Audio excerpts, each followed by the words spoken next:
What's up, y'all? This is Brave. I'm back for another review of Ready to Love. Y'all, we are at part 2 of this getaway. And baby, let's talk about it because honestly, I was turned off from this show. I'm going to be completely honest with you. Like, I'm over this cast. But we definitely have to talk about what went down this episode. So, first things first, Sierra goes home. Honestly, it was her time to go a long time ago. And honestly, she could have rounded up the rest of this cast and everybody could have went home. Because don't nobody want to be with each other on this damn show.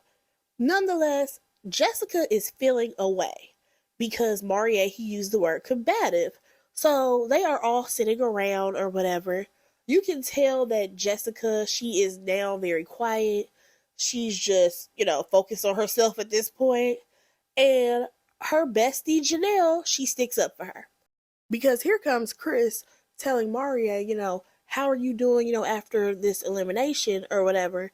And Janelle's like, well, how about you check on the person who actually was up for elimination, which was Jessica. But we already know Chris was not going to do that because he has a personal vendetta against Jessica. So after that, Phil is like, listen, everybody did not feel that she was combative. Marie, he actually gets up, he walks away because he wanted Chris to stand up and say, you know what, I'm the one who said that you were being combative, but Chris never did that. Chris threw a rock and hit, man, talk about hide your hands, okay?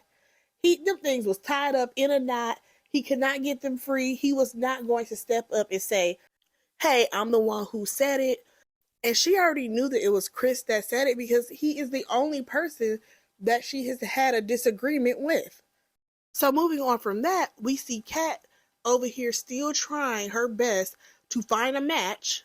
She goes to check on Marie, talking about some, you had to do something that was hard, but I think you handled it well. Girl, just go home. I'm sorry, y'all.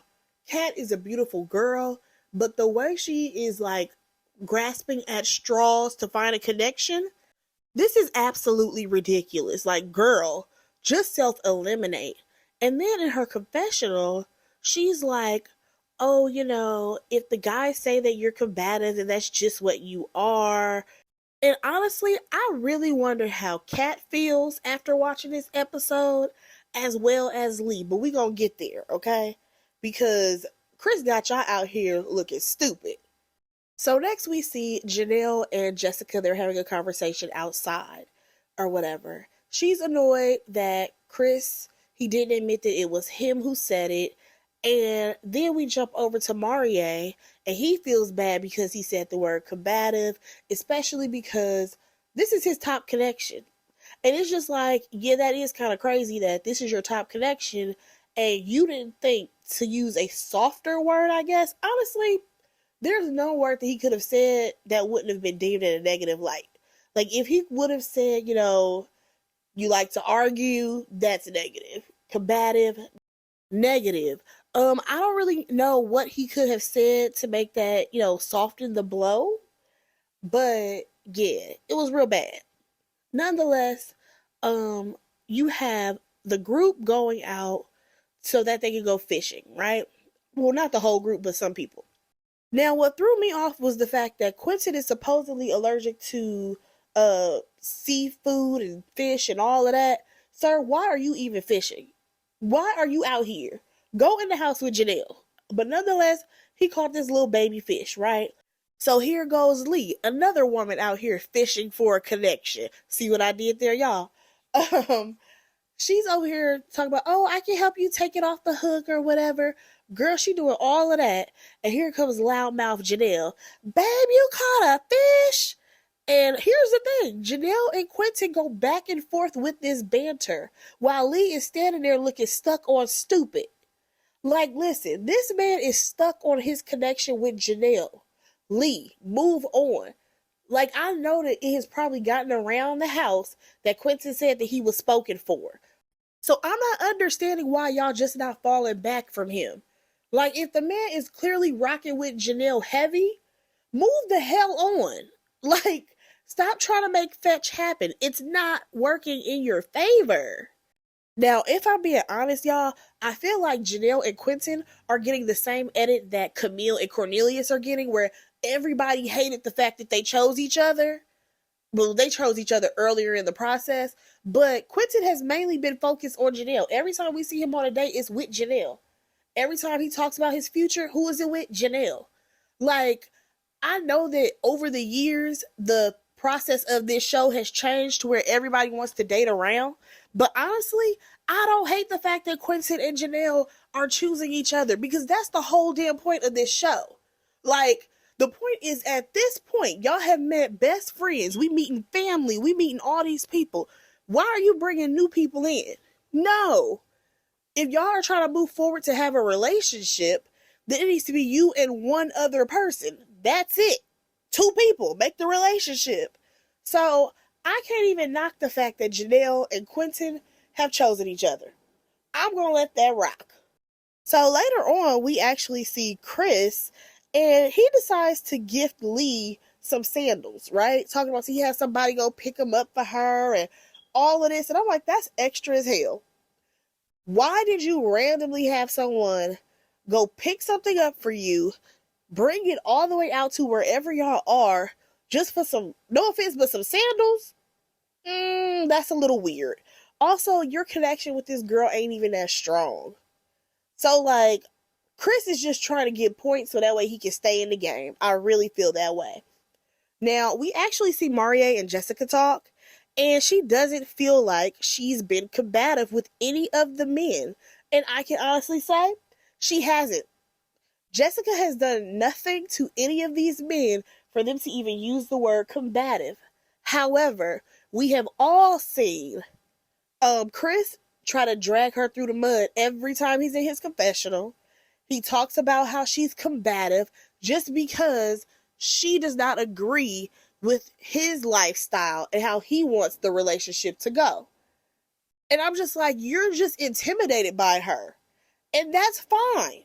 But what you can't do is sit up here and act like this woman is the worst thing ever just because she does not believe in what you believe in. You know what I'm saying?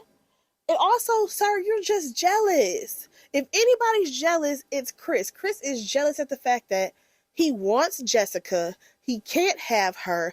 And the way she is with another man, she's not that way with him. He was mad because she fixed Maria a plate. Because y'all already know he wants a woman to serve him. Right? Like, I'm sorry, but you just don't possess the proper energy to where this woman feels safe enough with you and trusts you enough that she will allow you to lead in anything. Sorry to tell you that, bruh. Sorry. So, also in the conversation that they had, what am I talking about? Maria and Jessica, she was talking about how, when black women are labeled as something, it sticks with them. And she not lying at all. She's not. And it's definitely not fair for you to label her as combative when she hasn't done anything to anybody. Now, her bestie over there, Janelle, combative all day. We've seen it. Everyone has seen her argue with the other women. You know what I'm saying? But you decide to call the wrong one that. So, next thing you know, y'all, we see Chris. He's spending some time with Aries. They go do some archery or whatever. And it was cool and all. But honestly, I'm over Chris. I don't want to see him on the screen anymore. Also, Aries, just rock out with Phil. Because I don't really see it for her and Chris. Like, I get it. She has that softness that he wants. But if I'm being completely honest, what the hell do we know about Aries besides the fact that she's been divorced, she has 2 kids? Like, I don't know anything about that woman. I really don't. I don't even know what she does for work. But I guess that's what he likes about her. She keeps quiet, and there's a chance that she may be all into this servitude thing that he loves, okay? So, we back to the real world, y'all. Maria and Kat have a date. Now, they talk about spirituality and how they're just so similar. And I'm just like, but in what ways? Because here's the thing. You can be spiritual all you want, but you need to go into depth in that conversation and what exactly are you doing? For example, all because people may have crystals, that does not mean that they don't believe in Jesus. Like, you know what I'm saying? What I need for him to be honest about is like, hey, I'm into crystals, I'm into tarot card readings, all of that. Like, lay that shit out. Because she's just going along with whatever this man is saying. And I'm just like, girl, do you even know what you getting yourself into? Are you into tarot cards? Like, you know what I'm saying? But my bad, we grasping at straws, right? She don't care as long as she can make it to the end. He ends up giving her some crystals or whatever. Good for them. Move on. Q and Janelle, they have a date. Again, proving my point. Who does Q spend all his time with? Janelle. Who does Janelle spend all her time with? Q. We ain't seen this show put Q on a date with another person in I don't know how long. Same thing for Janelle. So it's clearly that these two will possibly make it to the end. Now, let's go on to Phil and Aries. They go on this date, and she basically wants to make sure that there's some substance in the relationship because, they're no longer in their 20s, they're in their 40s. And I get that, girl. But you should have been having those conversations all those times that this man was rubbing your feet. While he had your foot in his hand, you could have been asking, so how's work going? Like, are you really able to provide? You know what I'm saying? Ask those questions. Because honestly, I feel like Phil may be a good dude. However, something ain't right with his finances. There's just something not right. Because every time he talks about how, he had like this setback in his life where he had to try to like figure everything out, get a new job, all this stuff. All the women are looking at him a little sideways, especially Aries. But Aries won't say nothing. So I'm just like, well, girl, just sit there on mute. Like, if you're not going to ask real questions, what are we doing here? So, according to him, 4 months ago, he was in a rough space. But now he's good. I don't think he's good. Because 4 months, that's not enough time. I think he's masking it. I mean, Phil really does seem like a nice guy. But he seems like he has some undercover baggage that has not been completely revealed yet.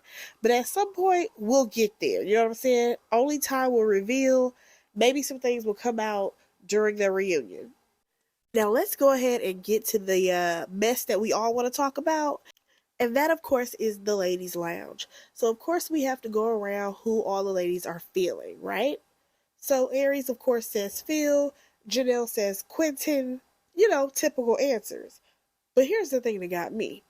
Here comes Lee talking about, Q has been in my top, but we couldn't really get any time together because Janelle was giving this my man, my man, my man energy. Girl, at this point, I cannot blame Janelle for that. Especially if this is the energy that Quentin wants and what he's responding to. Like, girl, you just gonna have to take this L that this man ain't even interested in you. Like, I can honestly say that Quentin has been very consistent when it comes to Janelle. And honestly, it doesn't seem like it's one-sided. So I'm going to need for Lee and Kat to let this idea of Quentin go. So next thing you know, she brings up the fact that her and Chris now have this budding situation, okay? And he gave her some shoes, right? A pair of sandals. Then we get to Kat, and she brings up these new connections that she just thought of last night, which were Chris as well as Marie. Girl, just go home, please. Then we have Jessica. She says that her connection is Marie. They're solid. They're locked in. I said, are you really? I don't really think so, but maybe y'all had a conversation after the trip, something that we are not privy to, right? Now, who needs to go home? Jessica, she brings up the fact that, of course, Chris's language that he chose to use about her in the last elimination is a problem, and she knows that it was Chris because he has used this same word previously to describe her, and no other guy would have a reason to think that, she was combative. Now, that's how she feels. But here come thirsty number one and thirsty number two. They're trying to cape for Chris. And they're like, he told me he didn't say that. He told me he didn't say that. Of course he told y'all that. Because he's still trying to have some connections. And my question is, now that the episodes have aired, how do y'all feel? Because y'all have to feel like y'all are stupid for believing that man. Especially the way he acted up. But nonetheless, we got to get there. So Aries, she ends up joining in with them. And she is like, well, Marie, he could have chosen another word to use. Again, in most elimination scenarios, whatever someone mentions, that was an issue for them, usually the person will bring it up. They don't say specifically who the person is that said it, but they just say like, hey, there's some people who feel that you do this, that, another. We have seen this time and time again, okay? This is nothing new. However, the word combative was just the wrong word to describe Jessica because that's not how she's been with anybody on the show, okay? So, Jessica basically feels that Chris is a coward for not owning up to what he said, and she lets it be known that he can't buy her. Was that a dig at Lee? Yes, it was, because Lee was caping so hard for that man. But also, I feel like that was a slight way for Jessica to put out there that this man is not going to be able to control me, and that's why he's so mad. Okay? He can't just go out there and go buy me gifts, and I'm going to accept all of his bullshit. I feel like that's where her head was at when she said that statement. Sorry. Now, here's another thing that threw me off, y'all, because it was so crazy to see Lee cape so hard for Chris, right? Because they just made this connection when they got to this house, right? For the getaway. But my thing is, you sitting in your confessional talking about because, Jessica needs to get the hint that Chris doesn't want her. He's not interested. Girl, why can't you catch that same hint for Quentin's ass? Because Quentin don't want you. He has moved on from that first little date that y'all had. So please stop playing. Nonetheless, Kat says that Quentin should go home because they never had a connection. I said, girl, so now you want him to go home because he turned your ass down. Because that's what it's giving me. I'm sorry. He told you that he was taken, and now you like, well, you could go home. Okay, fine. Aries, she says Marie because they never had a connection, and so does Lee. Now, Janelle, of course, she's going to cape for her girl, Jessica, and she says that it should be Chris that goes home because he doesn't have a stable connection. After he lost Jessica, he's basically reaching for straws to stay on this show. We get to the elimination. It's Marie versus Chris. Now, of course, we saw that Marie was going to stay, right? Cool. And Chris, on the other hand, he actually meets up with Jessica, right? And him and Jessica, they kind of talk about how they aren't compatible or whatever. And she tells him he's not ready to love. So now he goes on to call her combative and a mean girl. And she questions, like, so when did you start feeling so disrespected? And out of nowhere, he's like, you don't know shit about me. Fuck you and everything about you. I said, oh, okay. So this is the real Chris. Wow. Interesting. Because at the end of the day, I feel like Jessica didn't do anything in that sit down, even though it was choppy as hell. She never said anything that stood out to me that warranted his reaction. Like, sir, I ain't trying to be funny, but like, are you trying to rush to get married to somebody because your like visa is up? Like, what's all this energy? I'm trying to understand. Are you not a citizen? Chris, what was that? Like, you just spazzed on this girl because you can't have her. And you played so much in her face because you thought that she was probably going to go home when really it's your ass. That shit backfired. Y'all, let me know what y'all thought about this. Go ahead and like, comment, and subscribe to my channel. And I will talk to y'all in my next review. Bye, guys.